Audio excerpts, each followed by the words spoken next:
ससुराल में आकर बिगड़ गई। रचना की शादी को कई साल हो गए थे, सब बढ़िया था। छोटी बहू होते हुए भी वो बड़ी का हर फर्ज निभाती थी, क्योंकि बड़ी बहू तो आती ही अलग हो गई थी।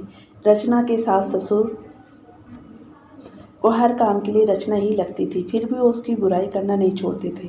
और सबसे बड़ी बात, बुराई भी अक्सर उसके ही परिवार वालों से करते थे, जो रचना को बचपन से जानते थे, या फिर रचना की सहेलियों से, या खुद के मायके वालों से। पहली बार जब शादी के बाद रचना की दोस्त आई, तो सासू माँ ने उससे ही रचना की बुराई करना शुरू कर दी। जब रचना को पता लगा तो उसने अपने पति नीलेश से कहे माँ जी को समझवा दिया था कि कम से कम जो लोग उन्हें जानते हैं उनसे तो उसकी बुराई कर खुद की जग हसाई न करवाएं। पर उन्होंने ना सुनी, बल्कि और आदत ही बन गई थी। आजकल तो अक्सर ये कहती थी कि रचना, तुम पहले ही काम अच्छा करती थी, अब नहीं करती हो, फिर भले ही वो कोई भी काम हो।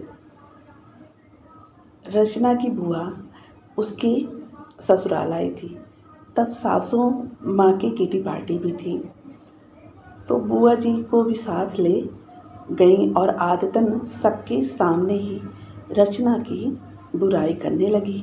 कहने लगी, रचना पहले सब अच्छा करती थी, पर अब कोई काम ठीक से नहीं करती, ना ठीक से रोटी बनाती है, ना सब्जी, ना अच्छे से कपड़े पहनती है, ना बच्चों का ख्याल रखती है। वो और कुछ बोलती इससे पहले ही रचना की बुआ बोल पड़ी, लगता है ससुराल में आकर बिगड़ गई है, क्योंकि हमारे घर की तो बड़ी बेटी है और सारा घर और ऑफिस दोनों अच्छे से संभालती थी और बड़ों से लेकर बच्चों तक सभी का ध्यान भी रखती थी। आपके यहाँ आकर बिगड़ गई है।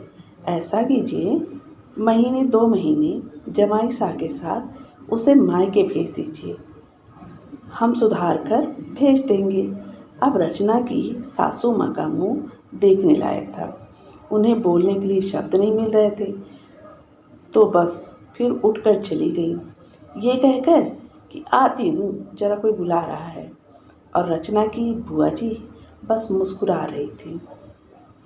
आपको ये कहानी कैसे लगी, प्लीज़ ज़रूर बताइएगा।